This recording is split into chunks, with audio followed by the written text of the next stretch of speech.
Hey guys, tonight we turn our gaze to an era shaped by profound faith and pervasive fear, the medieval period in Europe. It was a time when the spiritual landscape was as tangible as the stone walls of a cathedral, and the unseen realm of belief held immense sway over every waking moment. So, before you get comfortable, take a moment to like the video and subscribe, but only if you genuinely enjoy what I do here. And let me know in the comments where you're tuning in from and what time it is for you. It's always fascinating to see who's joining us from around the world. Now, dim the lights. Maybe turn on a fan for that soft background hum. And let's ease into tonight's journey together. Picture a world where the very salvation of your immortal soul rested entirely in the hands of one singular institution, the Catholic Church. Its presence was not merely a matter of attending Sunday Mass. It permeated every aspect of existence, from the laws that govern daily life to the art that adorned the smallest village chapel. The air itself seemed thick with the scent of incense and the murmur of prayers, a constant reminder of a divine order that demanded adherence. Yet, even within this seemingly monolithic structure, quiet currents began to stir, carrying whispers of doubt, of different interpretations, of beliefs that deviated from the established path. These were the nascent seeds of what the Church would come to call heresy. We will explore the intricate and often terrifying story of how these seeds of dissent grew, how the Church sought to contain them, and the profound, often agonizing, impact this struggle had on individual lives. We will walk through the shadowed halls where accusations were born, where truth was sought through methods that chill the modern heart, and where the line between salvation and condemnation blurred into a terrifying haze. Our narrative will unfold with a measured pace, allowing the gravity of the past to settle softly upon your mind, drawing you in without demanding, merely inviting. Prepare to journey into a chapter of human history where the agony of the stake was a chilling reality, a stark testament to the terror of the Inquisition. Let us begin our gentle descent into these profound historical depths.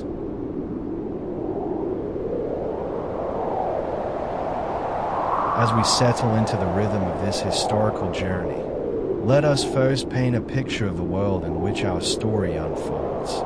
Imagine yourself transported back to medieval Europe, a time long before the hum of electricity or the constant glow of screens. In this world, the overarching presence of the Catholic Church was inescapable, a vast and intricate tapestry woven into the very fabric of society.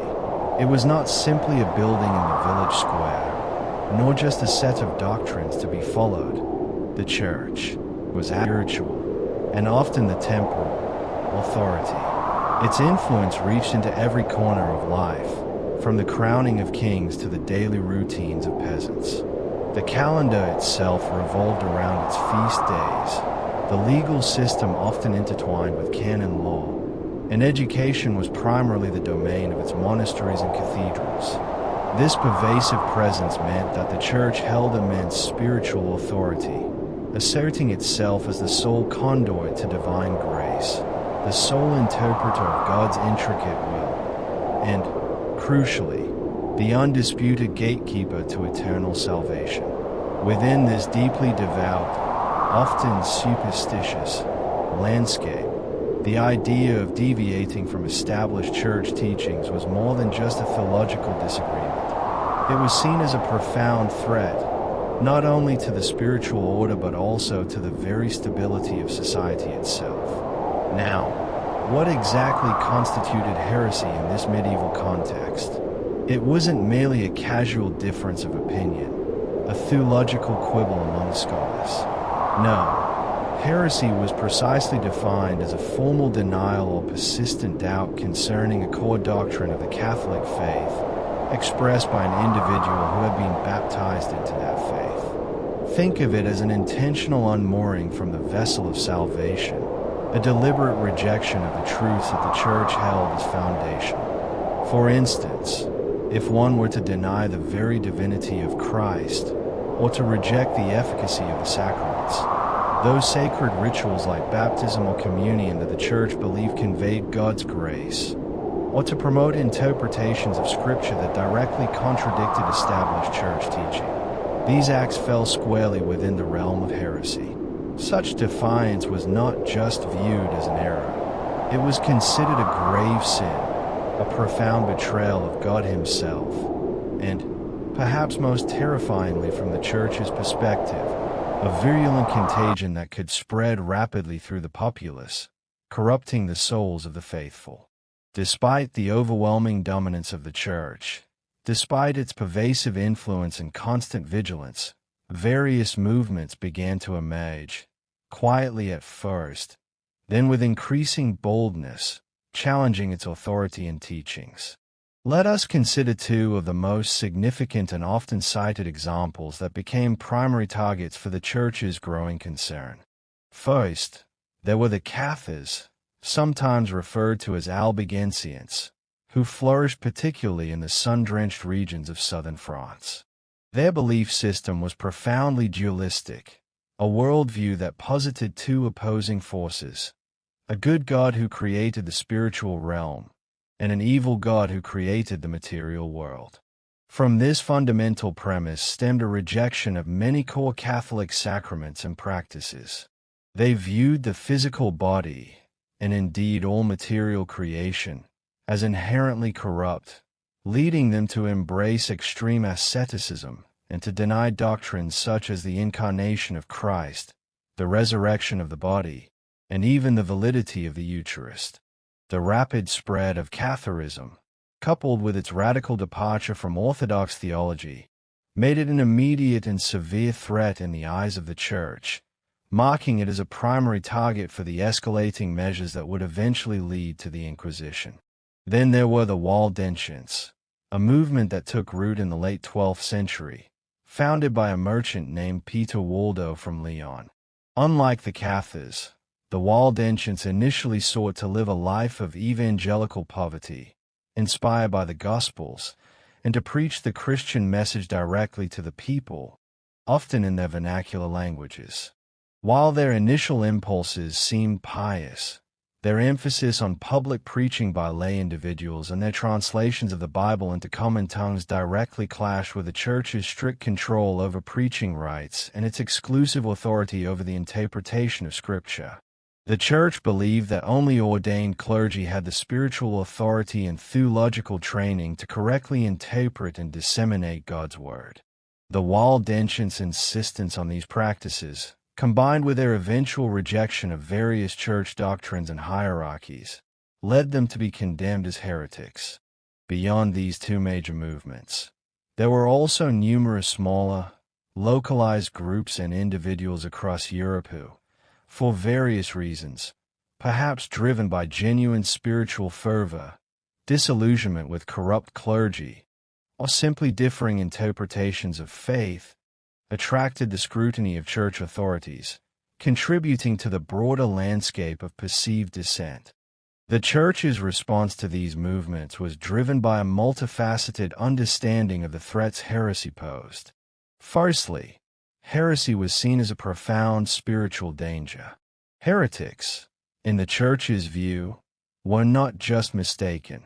They were actively leading souls astray, guiding them down a path that led not to salvation but to eternal damnation. Imagine the weight of this belief, the responsibility for the immortal souls of millions, a responsibility the Church believed was solely theirs. To allow heresy to flourish was, therefore, an unthinkable dereliction of duty, jeopardizing the very purpose of the Church's existence. Secondly, heresy presented a direct challenge to authority. Many heretical movements, particularly the Waldensians, often pointed to the vast wealth, the political power, and the perceived moral failings of certain members of the clergy. By questioning the integrity and spiritual purity of the Church's leadership, these movements inadvertently, or sometimes quite deliberately, undermined the entire hierarchical structure upon which the Church was built. If the people lost faith in their spiritual guides, the very foundation of the Church's immense power could begin to crumble. And thirdly, in an era where religious unity was not just an ideal but a paramount necessity, heresy was perceived as a significant social disruptor. The medieval world was predicated on a divinely ordered society, with the Church at its spiritual apex. Any deviation from this order, any internal schism, was viewed as a potential source of profound social disorder and political instability.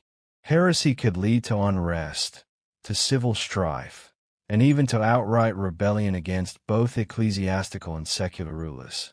A kingdom divided religiously was a kingdom weakened, vulnerable to both internal strife and external enemies. The stakes, therefore, were considered incredibly high, encompassing not just spiritual salvation but the very fabric of society. Now, for a moment, let us consider the early responses to these burgeoning waves of dissent. Before the formal, centralized institution of the Inquisition took shape, the Church's approach to heresy was often localized and, crucially, inconsistent. Bishops were primarily responsible for rooting out heresy within their own dioceses, relying on their episcopal courts and sometimes enlisting the aid of secular rulers. However, this decentralized system proved largely inadequate for the perceived scale of the problem. Some bishops were zealous, others less so. Some secular rulers cooperated fully, others had their own agendas. This inconsistency meant that heresy could gain traction in one region while being suppressed in another. The perceived failure of these earlier, fragmented efforts led to a growing conviction within the highest echelons of the Church that a more systematic, more centralized, and unequivocally more potent approach was desperately needed to combat the growing and increasingly alarming problem of dissent. This growing sense of urgency, this desire for a more effective and unified response, would ultimately lay the groundwork for the birth of a truly formidable institution, the Papal Inquisition, a force that would forever etch its methods and its terror into the annals of history.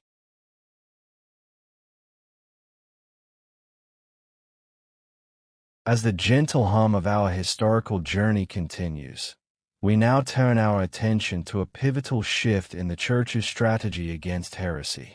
The localized and often inconsistent efforts of individual bishops, though well-intentioned, proved insufficient to stem the rising tide of dissent. There was a palpable sense, a quiet urgency within the highest echelons of the Church, that a more unified and forceful approach was required. This perceived failure of the earlier system ultimately led to a momentous decision in the 13th century, a decision that would forever alter the landscape of religious authority in Europe. Pope Gregory IX, recognizing the pressing need for a more robust and centralized response to the burgeoning threat of heresy, took a decisive step. He formally established the Papal Inquisition, centralizing control under the direct authority of the papacy. This was a profound transformation. Prior to this, the Church's approach to rooting out heresy had been somewhat piecemeal. Bishops, as the spiritual leaders of their respective dioceses, held the primary responsibility for ensuring orthodox belief within their territories. They would conduct inquiries, known as episcopal inquisitions, often holding local synods or councils to address doctrinal deviations. However, the effectiveness of these episcopal efforts varied wildly. Some bishops were zealous in their pursuit of heretics, while others were less so, perhaps preoccupied with other administrative duties, or simply lacking the resources and expertise to deal with the increasingly sophisticated networks of dissenting groups. This inconsistency meant that heretical ideas could take root and flourish in one region, finding a measure of safe haven, while being brutally suppressed just miles away. Imagine a vast, sprawling garden, tended by many different gardeners, each with their own methods and levels of diligence. In such a garden, weeds, even dangerous ones, are bound to find patches where they can grow unchecked. The papacy recognized this patchwork approach as a critical vulnerability. The perceived failure of this decentralized system created a compelling need for a more systematic and centralized approach to combat the growing problem of dissent. To staff this formidable new body, the Church turned to two relatively newly formed mendicant orders, the Dominicans and the Franciscans. These orders, which had emerged in the early 13th century, represented a fresh, dynamic force within the Church. Unlike the older monastic orders, who largely remained cloistered within their monasteries, the Dominicans and Franciscans were mendicant, meaning they lived by begging and traveled extensively, directly engaging with the populace. This mobility was a distinct advantage for the Inquisition's purposes. They were not tied to specific geographical regions or local political loyalties, which often complicated the efforts of local bishops. Instead, they were free to move wherever heresy was perceived to be a threat, bringing with them a consistent methodology and unwavering papal authority.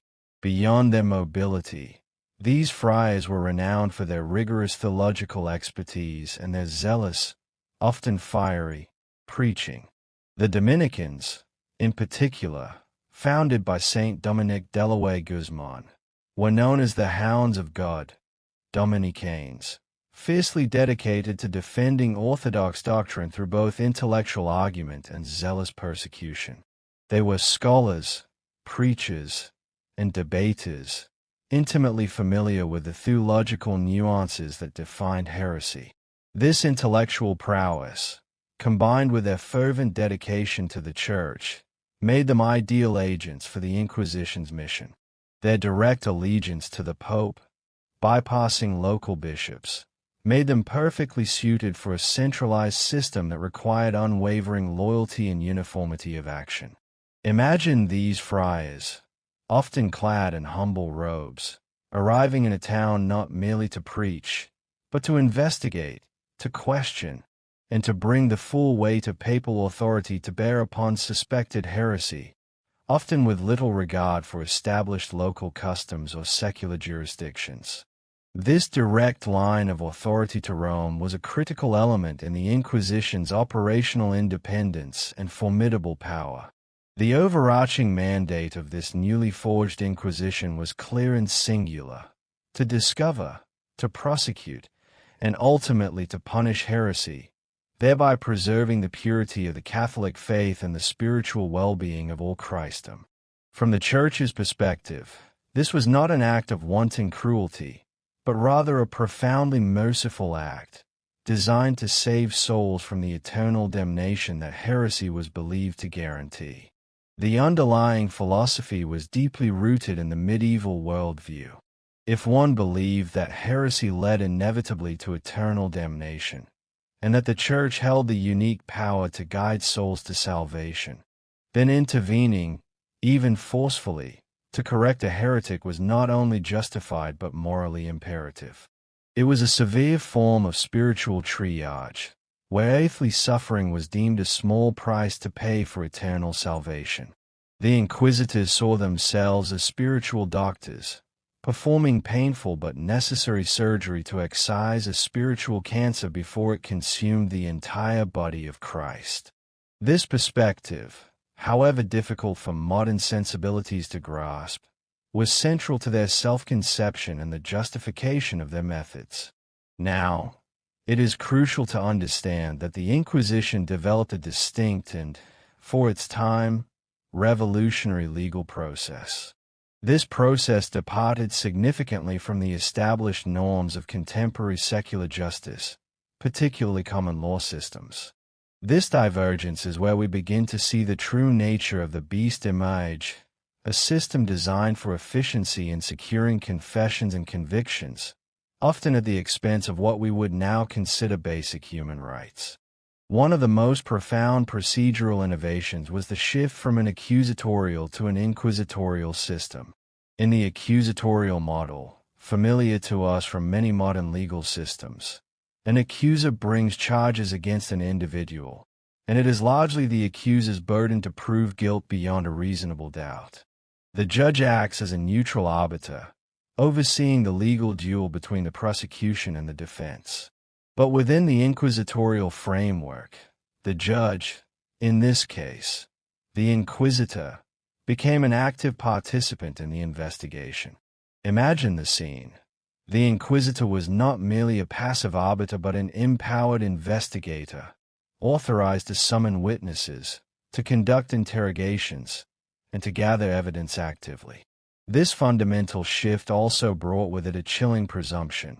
The accused was often presumed guilty until proven innocent, a complete inversion of legal principles that would develop much later. The burden of proving one's innocence, a daunting task under any circumstances, fell squarely upon the shoulders of the individual standing before the inquisitor, often with no knowledge of their accusers or the specific evidence against them. This alone was a profound source of anxiety and helplessness for anyone caught in the Inquisition's grip. This new system also embraced an unsettling degree of secrecy and a notable lack of what we would now consider due process. Proceedings were largely shrouded in secrecy, conducted away from public scrutiny. Accused individuals were frequently kept in the dark about the specific charges leveled against them, an immediate source of profound disorientation and fear. More disturbingly, they were typically not allowed to confront their accusers or even know their identities, nor were they permitted to call witnesses in their own defense. The concept of legal representation, a fundamental right in many systems, was almost entirely absent.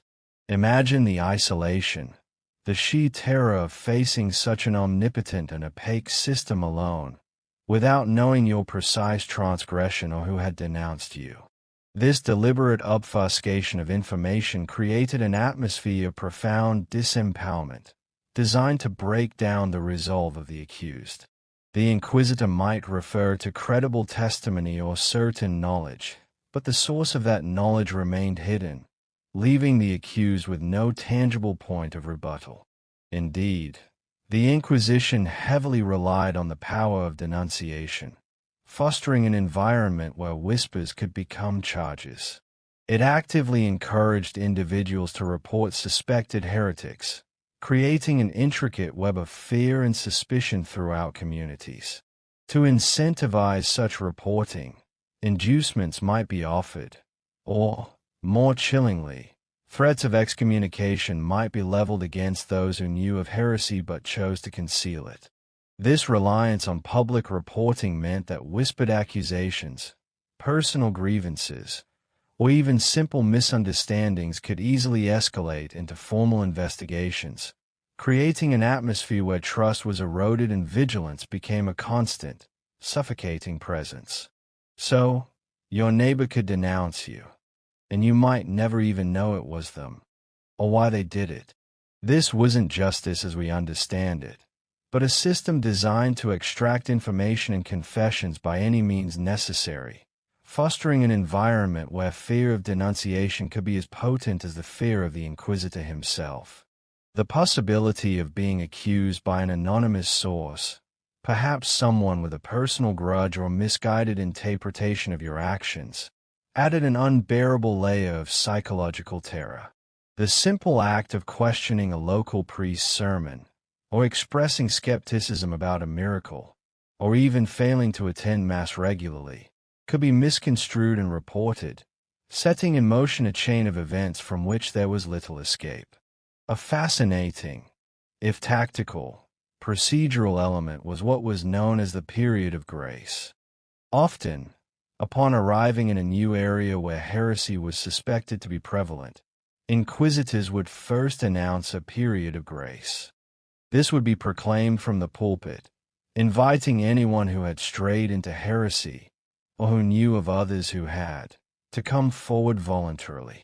During this time, individuals who confessed their sins, genuinely repented, and demonstrated a willingness to return to the Orthodox fold would receive lighter penances.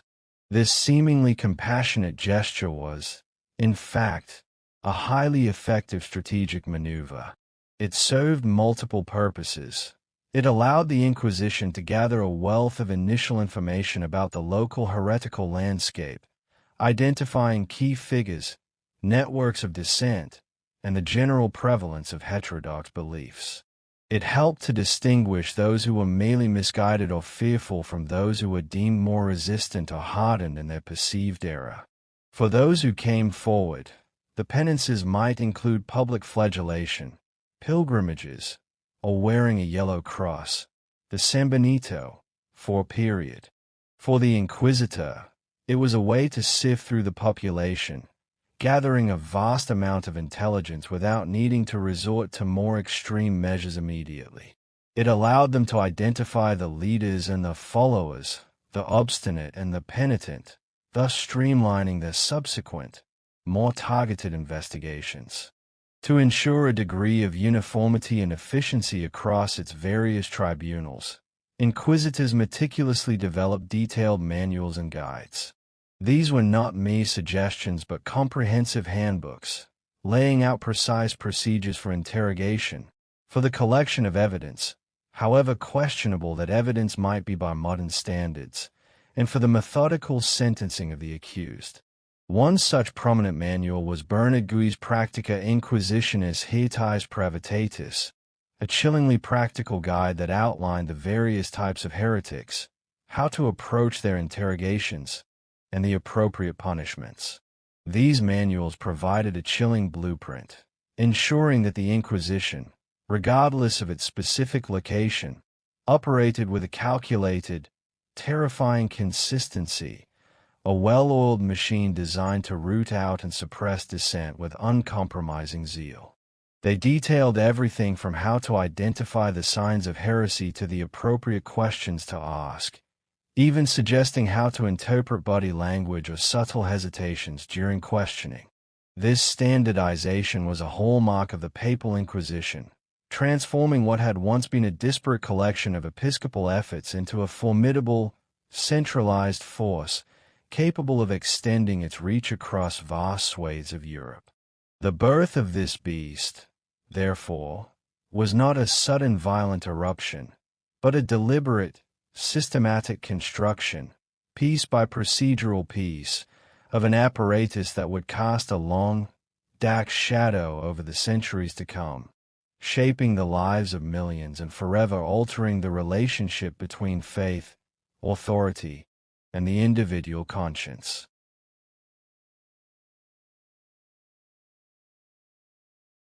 As the quiet current of our historical narrative flows onward, we now approach a segment that delves into one of the most chilling aspects of the Inquisition's methods, the role of torture.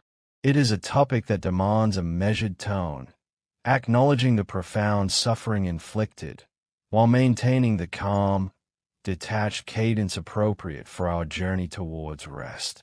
We will explore the theoretical justifications that allowed for such agonizing practices, detail the specific instruments and techniques employed, and consider the devastating psychological and physical impact these experiences had on the accused. The Church, in its earliest forms, had actually forbidden the use of torture. For centuries, the idea of extracting truth through physical pain was largely alien to ecclesiastical courts.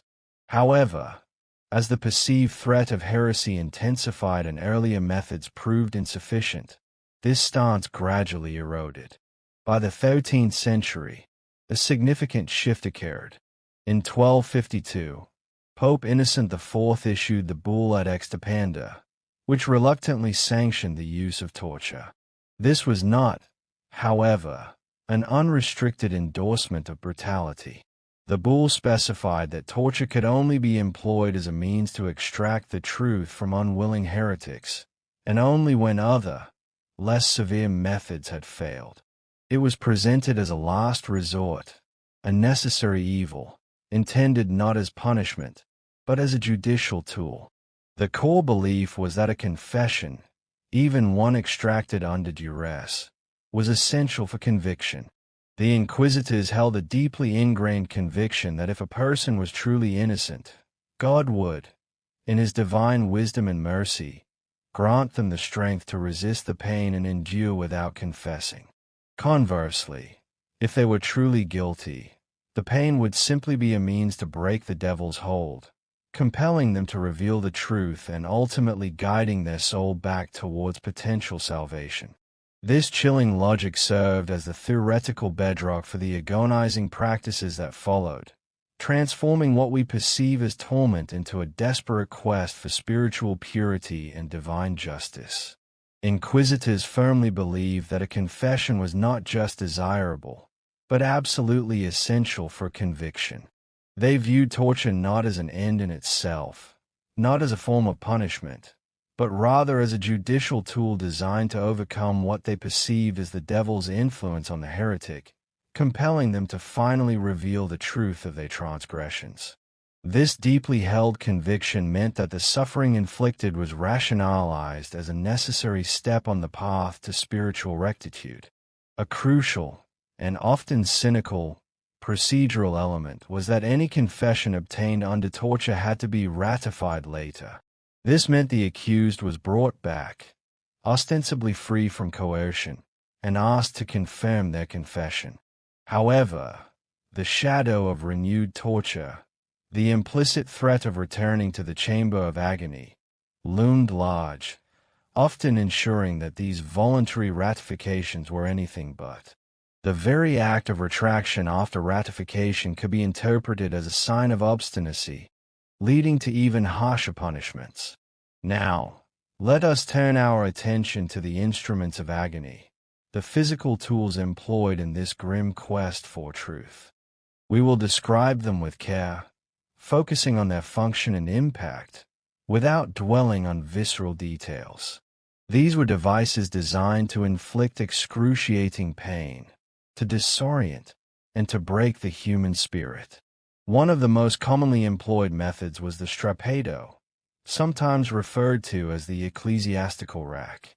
Imagine the victim's hands tightly bound behind their back, perhaps with coarse rope, and then hoisted into the air by a pulley system. Often, heavy weights would be attached to their feet, pulling their body downwards with unrelenting force. This action, slow and deliberate, would progressively dislocate the shoulders, then other joints, tearing ligaments and muscles with agonizing precision. The pain would be immense, a tearing sensation within the body, and then the process might be repeated, a sudden, controlled drop, followed by another hoisting, each descent intensifying the agony, creating a cycle of escalating torment designed to break the will. The screams, if any were left, would echo in the enclosed chamber, a chilling testament to the method's effectiveness. Another infamous device was the rack. Picture a robust wooden frame, perhaps resembling a bed, with rollers positioned at both ends. The victim's ankles would be securely fastened to one roller, while their wrists were similarly bound to the other. With agonizing slowness, the rollers would then be turned in opposite directions, steadily stretching the victim's body. This gradual elongation would dislocate joints, tear muscles and ligaments, and potentially even pull limbs from their sockets, creating a profound and pervasive agony across the entire body. The sensation would be one of being pulled apart, a relentless strain against every fiber of one's being, designed to shatter resistance and elicit any desired confession. Then there was the water torture. This method, while not always leaving visible marks, was no less terrifying.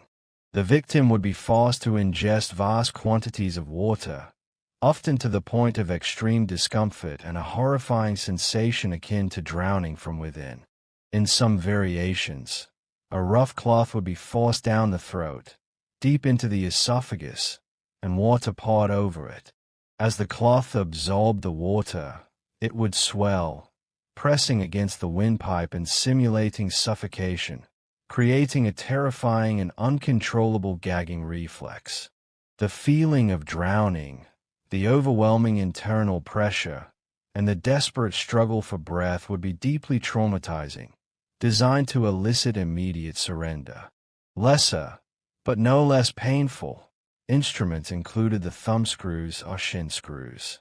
These were devices specifically designed to crush fingers, thumbs, or shins, applying immense, focused pressure that could cause excruciating pain, shattering bones, and leading to permanent damage. The deliberate, methodical tightening of these screws would produce a grinding, crushing sensation, a localized agony that was relentless and absolute. Beyond these physical torments, the Inquisition also employed sleep deprivation as a potent tool.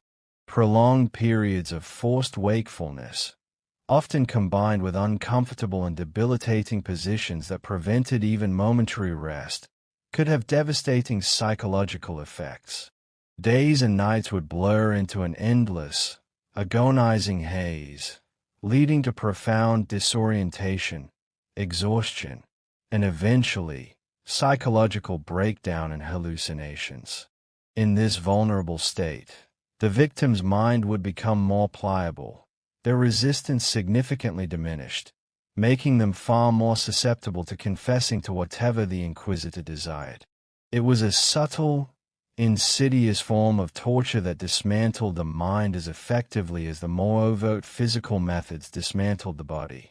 Indeed, beyond the raw physical pain, the Inquisition deployed an intense campaign of psychological warfare.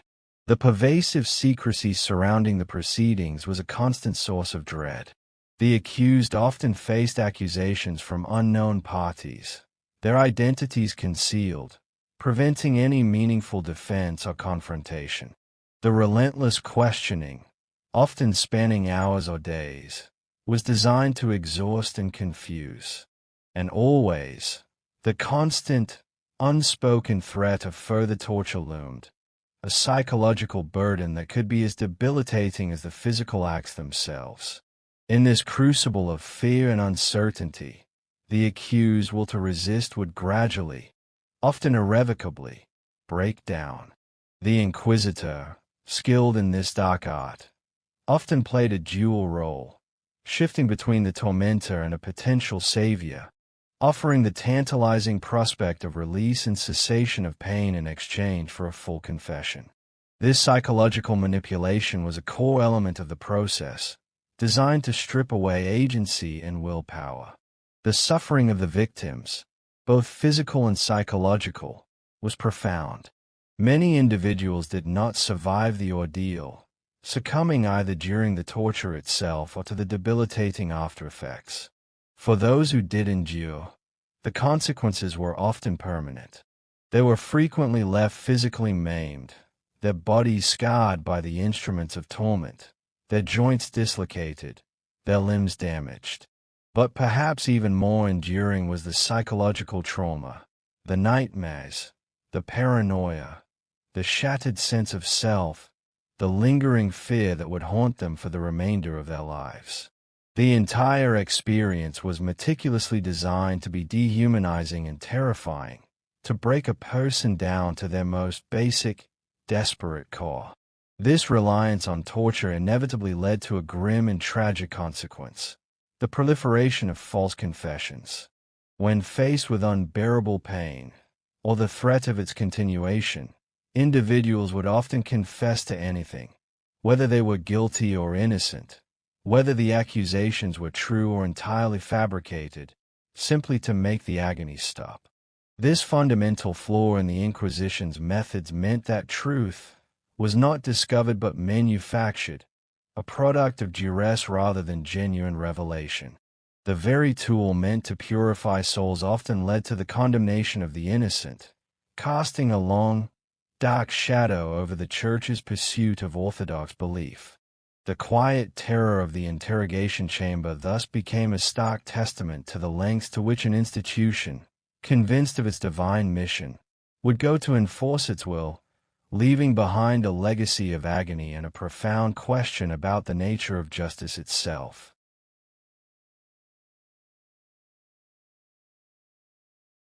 We now transition from the shadowed confines of the interrogation chamber to the stark and public arenas where the Inquisition's justice was ultimately meted out. This chapter will explore the profound spectacle of these proceedings, from the solemn pronouncement of sentences to the terrifying culmination known as the auto da fe. We will examine the various forms of punishment inflicted upon the condemned, understanding that these were not merely acts of retribution, but carefully choreographed rituals designed to instill fear, reinforce religious orthodoxy, and vividly demonstrate the Church's unwavering power to its populace.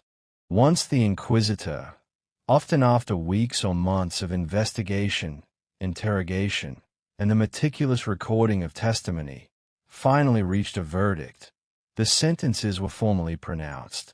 These verdicts were not singular in their outcome. Rather, they spanned a spectrum, ranging from relatively light penances for those deemed genuinely repentant to the most severe punishments, including life imprisonment or, ultimately, execution. The nature of the sentence depended heavily on the perceived level of guilt, the accused's willingness to confess and recant, and whether they were deemed a first-time offender or relapsed heretic. For those whose heresy was considered minor, or for individuals who had confessed early during the period of grace and shown clear signs of repentance, the punishments could indeed be relatively lenient. These might include various forms of public penance. Imagine the accused, often stripped to the waist, subjected to public flagellation, a ritualized whipping in the town square designed to humiliate and physically manifest contrition. Others might be compelled to undertake arduous pilgrimages to distant shrines, a journey of both physical hardship and spiritual purification. A very common form of penance was a requirement to wear distinctive penitential crosses, known as the San Benito. This was a large yellow tunic, often adorned with red crosses, that had to be worn in public for a specified period, sometimes for life. The San Benito served as a constant, visible mark of shame, identifying the wearer as a former heretic and reminding the community of the consequences of straying from the faith. Beyond these public displays, fines were also a frequent punishment, with monetary penalties levied upon the accused, which contributed to the operational costs of the Inquisition itself. For those who recanted their heresy but were still deemed untrustworthy, perhaps due to a history of wavering belief or perceived lack of genuine contrition, imprisonment was a common fate.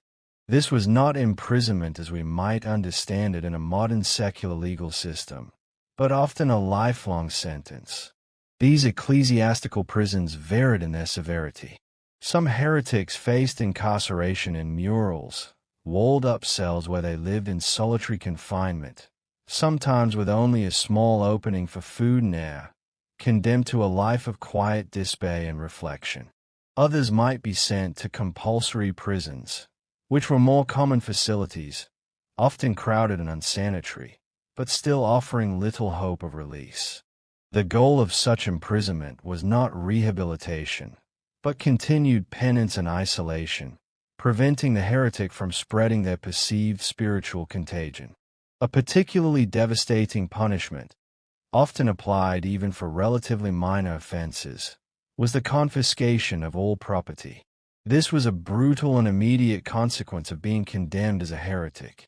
The accused's entire estate, all their possessions, lands, and wealth, would be seized by the Church or by the secular authorities acting on the Church's behalf. This left families, often innocent of any heresy themselves, utterly destitute, stripped of their livelihoods and plunged into poverty. Beyond its punitive aspect, this confiscation also served as a significant financial incentive, providing revenue for the Inquisition's operations and for the coffers of cooperating secular rulers, which often encouraged their active participation in the hunt for heretics. The culmination of an Inquisition process, particularly for those deemed most obstinate or dangerously heretical, was the auto de fe, literally, act of faith. This was not merely an execution. It was a carefully orchestrated public ceremony, a terrifying spectacle designed to instill fear, reinforce religious orthodoxy, and vividly demonstrate the Church's immense power. It was a macabre theater, a public ritual of purification and reaffirmation of faith, intended to serve as a stark warning to anyone contemplating dissent. The auto da fe typically began with a solemn procession. The accused individuals, often dressed in symbolic garments such as the San Benito, would be paraded through the streets of the town or city. They might be accompanied by the inquisitors themselves, high-ranking clergy, and secular officials, all arranged in a hierarchy of authority. This public shaming, this enforced march of humiliation, was a central part of the punishment, designed to strip the accused of any dignity or respect in the eyes of their community. Imagine the hushed crowds lining the streets, gazing upon the condemned, a powerful message etched into the collective consciousness of what awaited those who defied the Church. Upon arrival at a public square or designated execution ground, a lengthy and often fiery sermon would be delivered. This was not a sermon of compassion or mercy, but one condemning heresy in the strongest possible terms, extolling the Church's sacred role in preserving the purity of the faith, and emphasizing the dire consequences of spiritual deviation. The sermon would further cement the ideological message of the event, reminding the populace of the eternal stakes involved in the righteousness of the Church's actions. It was a theological justification for the grim proceedings that were about to unfold, designed to solidify loyalty and obedience. Following the sermon, the reading of sentences would commence.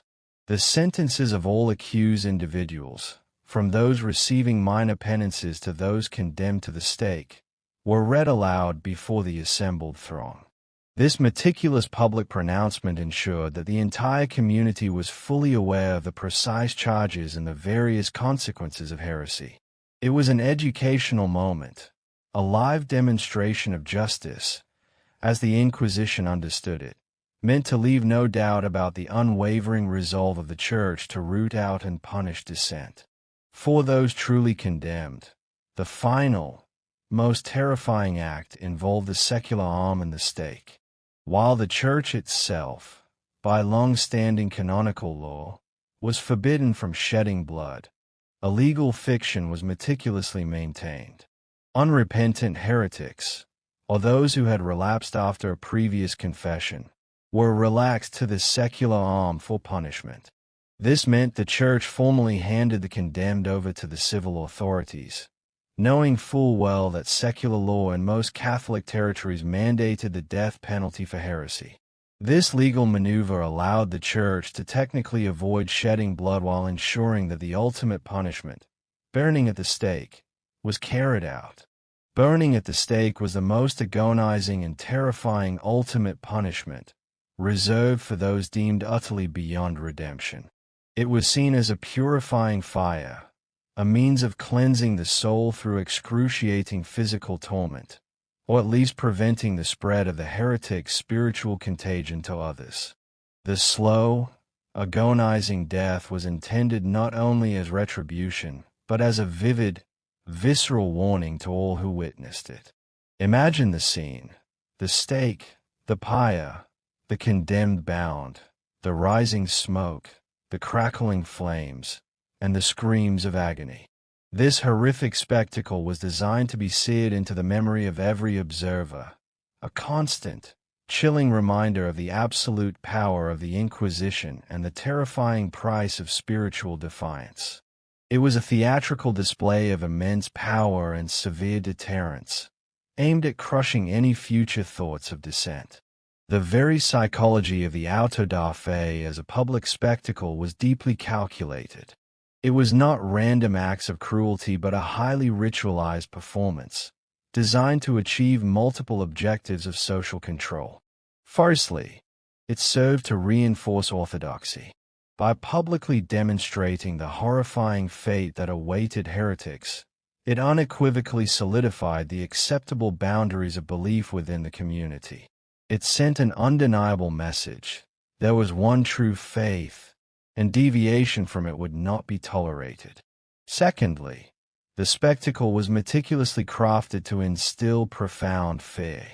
The public display of suffering and the terrifying finality of the stake were intended to deter any individual from even contemplating heretical thoughts or actions. It was a constant, visible threat hanging over every citizen, encouraging conformity through terror. Lastly, these events were crucial in strengthening church authority. By visibly showcasing the Church's unwavering power, its absolute spiritual dominion, and its formidable alliance with secular rulers, the auto da fe projected an image of invincible authority. It was a demonstration that the Church, with its inquisitorial arm, could reach into the very heart of communities and enforce its will, ensuring that its doctrines remained unchallenged and its authority unquestioned. The solemnity, the ritual, the sheer scale of these public punishments were all carefully orchestrated to leave an indelible mark on the collective psyche of medieval society.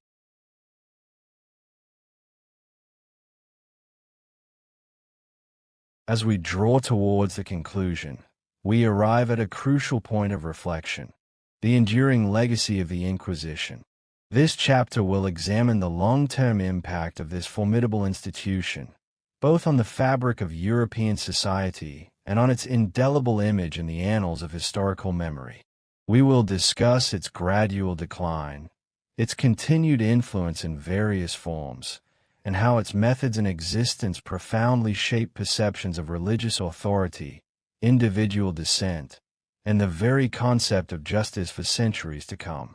It is important to understand that the decline of the Inquisition was not a sudden, dramatic collapse, but a gradual and often uneven process, influenced by a complex interplay of political, religious, and intellectual shifts across Europe.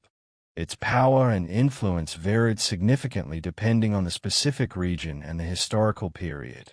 While the medieval Papal Inquisition, which began in the 13th century, certainly waned in its initial form, various inquisitions continued to operate, evolving into different manifestations. One major factor contributing to its decline was the rise of increasingly powerful nation-states. As secular rulers consolidated their authority and built centralized bureaucracies, they often began to challenge the independent jurisdiction and immense power of the Inquisition within their territories. Kings and queens sought greater control over all institutions operating within their realms, including ecclesiastical ones.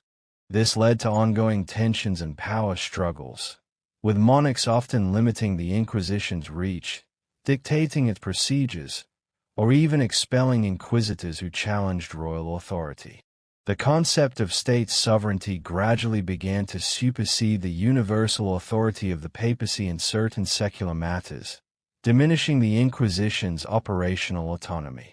The seismic event of the Protestant Reformation in the 16th century also profoundly impacted the Inquisition.